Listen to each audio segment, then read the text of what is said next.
Equation solvable for Y. আচ্ছা, ভালো করে শুনবি কি বলতে চাইছে এখানে। ইকুয়েশন সলভেবল ফর ওয়াই মানে বলতে চাইছে, মনে কর কোন একটা ডিফারেন্সিয়াল ইকুয়েশন, ঠিক আছে, সাপোজ তোকে দেওয়া আছে, উদাহরণ হিসাবে ধরছি, মনে কর Y is equal two 2px+p², এরকম একটা ডিফারেন্সিয়াল ইকুয়েশন দিয়েছে, তোকে সলভ করতে বলেছে, ঠিক আছে। এবার এই ইকুয়েশনটাকে আমি তাহলে কার জন্য সলভ করব, না এই ইকুয়েশনটা ওয়াই এর জন্য সলভ করব, ঠিক আছে। বা এই ইকুয়েশনটাকে আমি বলতে পারবো this is a equation which is solvable for y. এবং এটাকে সলভ করার জন্য আমরা কি করব, না এই ইকুয়েশনটাকে বোথ সাইডকে এক্স এর রেসপেক্টে প্লেন ডিফারেন্সিয়েশন করে দেবো। এবার এখান থেকে বুঝতেই পারছিস, দেখ ওয়াই ইজ ইকাল টু যে ফাংশনটা দেওয়া আছে, সেই ফাংশনটা দেখ একটা কার ফাংশন হয়েছে, না একটা এক্স আর একটা পি দেখ ইনভলভ রয়েছে এর মধ্যে। তাহলে আমি ওয়াই ইজ ইকাল টু দেখ এই জিনিসটাকে বা ইকুয়েশনটাকে কি বলতে পারি, না এটাকে বলতে পারি একটা function of x comma p বলতে পারি, দেখ। আচ্ছা, এখন এই ইকুয়েশনটা যদি একটা ফাংশন অফ এক্স আর পি হয়, তাহলে এটাকে সলভ করার জন্য যেটা করব আমরা, এই রিলেশনটা বোথ সাইডকে জাস্ট ডিফারেন্সিয়েট করে দেবো এক্স এর রেসপেক্টে। তাহলে ডিফারেন্সিয়েশন করলে, তখন ডিফারেন্সিয়েশন করার পর যেটা আসবে, ঠিক আছে, বাঁ দিকটা দেখ বুঝতেই পারছিস ডিওয়াই ডিএক্স আসবে, আর আমরা জানি dy dx is equal to small p. তাহলে বাঁ দিকটায় আমি স্মল পি বসিয়ে নিলাম। আচ্ছা, এবার ডান দিকটা প্রশ্ন হচ্ছে, ডান দিকটা কি আসবে, না ডান দিকটায় যে তুই যখন এটাকে এক্স এর রেসপেক্টে ডিফারেন্সিয়েশন করবি, ঠিক আছে, তখন তার মধ্যে কি কি ইনভলভ থাকবে, না তার মধ্যে যেগুলো ইনভলভ থাকবে, ঠিক আছে, বা সেটা ডান দিকটা যেটা ফাংশন হবে, সেই ভেরিয়েবলগুলো হচ্ছে এফ ফাংশন অফ এক্স থাকবে, পি থাকবে, আর একটা ডিপি বাই ডিএক্স থাকবে, দেখবি কি বললাম, বোঝা গেছে। অর্থাৎ এই রকম টাইপের ইকুয়েশন, যে ইকুয়েশনগুলো সলভেবল ফর ওয়াই হবে, সেই সলভেবল ফর ওয়াই ইকুয়েশনগুলোকে আমি কি করব, না প্রথমেই এক্স এর রেসপেক্টে ডিফারেন্সিয়েশন করে দেবো। এবং এক্স এর রেসপেক্টে ডিফারেন্সিয়েশন করে দেওয়ার পর বাঁ দিকটাকে আমি পি পেয়ে যাব, ডিওয়াই ডিএক্স এর জায়গায় স্মল পি লিখে নেবো। আর ডান দিকে যেটা আসবে, সেই ডান দিকে জিনিসটা এক্স একটা থাকবে, পি থাকবে, আর ডিপি বাই ডিএক্স, এই তিনটে জিনিস ইনভলভ থাকবে। একটা উদাহরণ হিসাবে বলি, দেখ তাহলে আরো ভালো করে বুঝতে পারবি যে কেন আমি ডান দিকটা বলছি, বা কেন ডান দিকটা আমি capital F of x comma p comma d p d x লিখলাম। না দেখ, এই উদাহরণ হিসাবে যদি এই অঙ্কটাকেই আমি নিই, তাহলে এর যদি ডান সাইডটাকে আমি এক্স এর রেসপেক্টে ডিফারেন্সিয়েট করি, তাহলে কি হবে, না dy by dx is equal to দেখ পেয়ে যাবি 2p/1 plus x into 2x into p এর ডেরিভেটিভ করলে হবে ডিপি বাই ডিএক্স হলো, প্লাস এটা ডেরিভেটিভ করলে হবে দেখ 2p/dp/dx। তাহলে খেয়াল করে দেখ ডান দিকেতে তোর কি কি রয়েছে, না দেখ পি ইনভলভ রয়েছে, এক্স রয়েছে, ডিপি/ডিএক্স রয়েছে, দেখ। তাহলে এই যে ডান দিকের এই যে তিনটে টার্ম আছে যোগ আকারে, তাহলে এই জিনিসটাকে আমি কি বলে নিতে পারি এখন, বা কি বলতে পারি, না এটা কি দেখ বলতে পারি একটা এক্স এর ফাংশন, স্মল পি এর ফাংশন, আর ডিপি/ডিএক্স এর ফাংশন। যেহেতু তিনটে জিনিসই দেখ এখানে ইনভলভ রয়েছে ডান দিকটায়। এবং খেয়াল করে দেখবি এখানে যে অঙ্কগুলোতে ওই মানে সলভেবল ফর ওয়াই হবে, ঠিক আছে, যে অঙ্কগুলো সলভেবল ফর ওয়াই হবে, সেই অঙ্কগুলোতে তুই যখনই এক্স এর রেসপেক্টে ডিফারেন্সিয়েশন করবি, তখন দেখবি ডান দিকের জিনিসটা কিন্তু always x P R DP dx involve থাকবে, দেখবি। এবার এখন যেটা করতে হবে এখানে, ঠিক আছে, এটাকে ডিফারেন্সিয়েশন করার পর এরকম এলো। আচ্ছা, এবার তোকে যেটা করতে হবে, এই যে ইকুয়েশনটা পেলি, ঠিক আছে, মানে ডিওয়াই ডেরিভেটিভ করার পর যেটা আসবে, এবার সেইখান থেকে আর তোর যে গিভেন ইকুয়েশনটা দেওয়া আছে, এবার এই দুটো ইকুয়েশন থেকে তোকে কি করতে হবে, না স্মল পিটাকে এলিমিনেট করে দিতে হবে। এবার স্মল পিটাকে যদি তুই এলিমিনেট করিস, ঠিক আছে, এটাকে যদি মনে কর সাপোজ আমি 1 নাম্বার নাম দিই, ঠিক আছে, আর মনে কর এইখান থেকে ডিওয়াই ডিওয়াই বাই ডিএক্স, মানে কি বলবো, এখান থেকে যেটা পাবি ইকুয়েশনটা, ঠিক আছে, এটাকে তোকে মানে এই যে ইকুয়েশনটা পাচ্ছিস, এটা খেয়াল করে দেখ, this is an equation in two variables x আর পি। তাহলে এটাকে দেখ আমি যদি সলভ করি, ঠিক আছে, এক্স আর পি কেন বলছি, না দেখ এই জায়গায় ডিওয়াই ডিএক্স এর জায়গায় কি হয়ে যাচ্ছে, পি হয়ে যাচ্ছে। তাহলে এখান থেকে দেখ খেয়াল করে আমি এইটার জায়গায় যদি পি লিখি, আর ডান দিকটা আমাদের কত আছে 2p প্লাস ডিপিডিএক্স যদি কমন নিয়ে নিস, তাহলে দেখ পেয়ে যাচ্ছিস কত, না 2x প্লাস 2p। তার মানে তুই এখান থেকে কি করতে পারবি, না ডিপি বাই ডিএক্স এর মানটা দেখ খুব সহজে বার করে নিতে পারবি।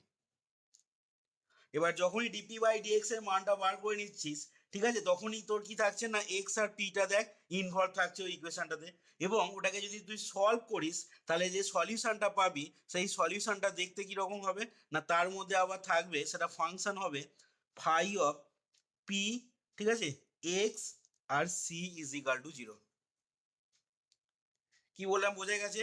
অর্থাৎ এই যে এক নাম্বারটাকে তুই ডিফারেন্সিয়েশন করার পর, এক নাম্বার ইকুয়েশনটাকে এক্স এর রেসপেক্টে ডিফারেন্সিয়েশন করার পর ইকুয়েশনটা আসবে এই রকম আকারে দেখতে হবে, ঠিক আছে, P is equal to small P is equal two F of, এই আকারে দেখতে হবে।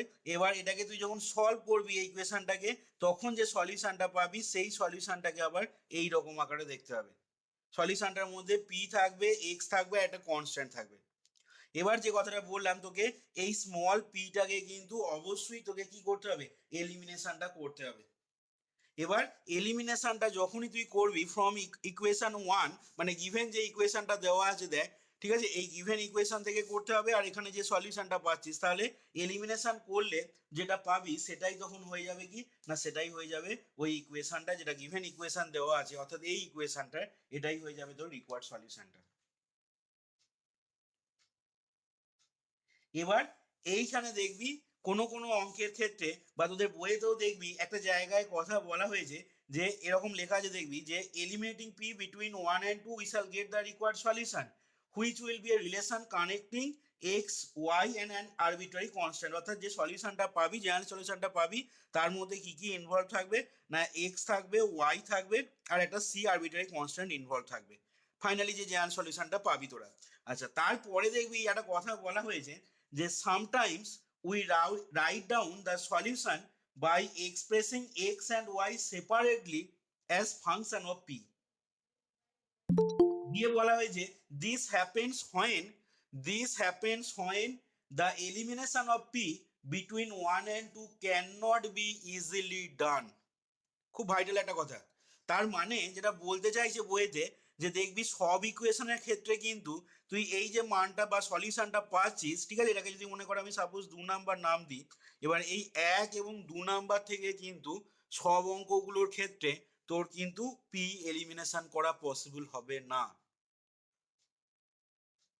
কি বললাম বোঝা গেছে? সেই জন্য দেখবি এখানে এক্সারসাইজের অঙ্কগুলো যখন করবি, কোনো কোনো অঙ্কের অ্যান্সারেতে দেখবি, খেয়াল করে দেখবি যে উত্তর না দিয়ে সেখানে জাস্ট এক্স এর মানটা লিখে দিয়েছে আর তার তলাতে ওয়াই এর মানটা লিখে দিয়েছে, দেখবি পরপর এক্স আর ওয়াই এর মান লিখে দেওয়া আছে। এবার যে অঙ্কগুলোতে ওই রকম লিখে দেওয়া আছে তার মানেই জানবি ওই অঙ্কগুলোর ক্ষেত্রে পিটাকে কিন্তু কোনোভাবে এলিমিনেশন করা সম্ভব হবে না আমাদের পক্ষে। এবং যে অঙ্কগুলোর ক্ষেত্রে এই পি এলিমিনেশন পসিবল হবে না, সেক্ষেত্রে তোকে কি লিখতে হবে না, সেক্ষেত্রে যখন ফাইনালি যে অ্যান্সারটা লিখবি তখন তোকে বলতে হবে p eliminant between 1 and 2 will give us the required general solution. অর্থাৎ 1 এবং 2 থেকে পি এলিমিনেট করলে যেটা পাবো সেটাই আমাদের কি করবে না, সেটাই আমাদের রিকোয়ার্ড জেনারেল সলিউশনটা গিভ করবে। এখানে কিন্তু আবারও বলছি সব অঙ্কগুলোর ক্ষেত্রে কিন্তু অনেক অঙ্ক এখানে পাবি এক্সারসাইজে, সেখানে কিন্তু পিটাকে তুই সহজে এলিমিনেট করতে পারবি না, যে কথাটা দেখবি একদম বইয়ের শেষেতে বলা হয়েছে। এবং ওখানে লেখা রয়েছে দেখবি sometimes we write down the solution by expressing x and y separately as function of p. অর্থাৎ কথাটার মানে কি বোঝাচ্ছে না, আমরা যে সলিউশনটাকে রাইট ডাউন করব, সেই সলিউশনটাকে যখন রাইট ডাউন করব তখন কিভাবে রাইট ডাউন করছি না, by expressing x and y separately. অর্থাৎ এক্স সমান লেখা হবে আর ওয়াই সমান লিখবো আলাদা আলাদা হবে। এবং এক্স আর ওয়াই এর মানটাকে লিখবো কিভাবে না, এক্সপ্রেস করবো as a function of P. এবং এই জিনিসটা হ্যাপেন বা ঘটবে তখনই যদি পিটাকে এলিমিনেশন করা আমাদের পক্ষে পসিবল না হয় ফ্রম ইকুয়েশন 1 and 2। অনেক অঙ্কে দেখবি পি সহজে এলিমিনেট করে ফেলতে পারবি, কিন্তু অনেক অঙ্কেতে আবার পি এলিমিনেশন করা যাবে না। সেগুলো দেখে দেখে নিজেই বুঝতে পারবি যে কোন অঙ্কগুলোর ক্ষেত্রে পি এলিমিনেশন হবে, করা যাবে, আর কোনগুলোতে করা যাবে না।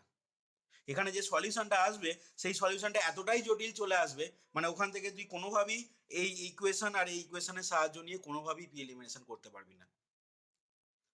তাহলে সেক্ষেত্রে তখন রিকোয়ার্ড জেনারেল সলিউশনটা কি লিখবি না, তখন ওই যে বললাম এক্স আর ওয়াই এর যে মানগুলো আছে সেই মান দুটোকে সেপারেটলি লিখতে হবে, বা p eliminant from 1 and 2 will give us the required solution. দিয়ে এক্স আর ওয়াই এর মান দুটোকে লিখে দিবি পরপর।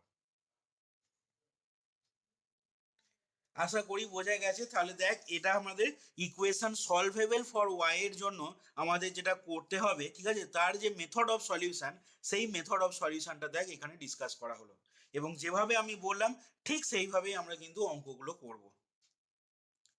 তাহলে দেখ এই থিওরিটাকে বোঝা গেল কিনা। এরপরে আমি এর একটা অঙ্ক দেখাবো তাহলে।